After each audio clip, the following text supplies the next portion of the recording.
मधुकर सहकारी साखर कारखान्याला ऊस विक्री करून 6 वर्षे उलटली तरी कारखाना ऊसाची थकबाकी देत नसल्याने लोकसभेच्या निवडणुकींवर बहिष्कार टाकणार असल्याचे निवेदन बुलढाणा व जळगाव जिल्ह्यातील शेतकऱ्यांनी जिल्हाधिकारी जळगाव व मुक्ताईनगर तहसीलदार यांना दिले आहे। जळगाव जिल्हा व बुलढाणा जिल्ह्यातील ऊस उत्पादक शेतकऱ्यांनी 6 वर्षापूर्वी मधुकर सहकारी साखर कारखान्याला ऊस लागवड करून विक्री केली आहे, परंतु गेल्या 6 वर्षापासून कारखान्याकडे आमची ऊसाची थकबाकी आहे।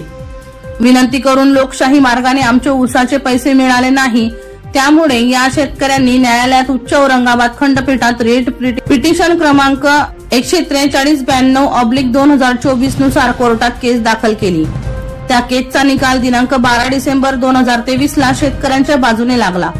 कोर्टाने 2 महिन्याच्या आत ऊसाची थकबाकी देण्याचे आदेश दिले होते, परंतु आता 4 महिने झाले तरी सुद्धा शेतकऱ्यांना ऊसाची थकबाकी मिळालेली नाही। त्यामुळे हे ऊस उत्पादक पूर्णतः हवालदिल झालेले आहेत। दीपक राठोड यांचा रिपोर्ट DR न्यूज जळगाव।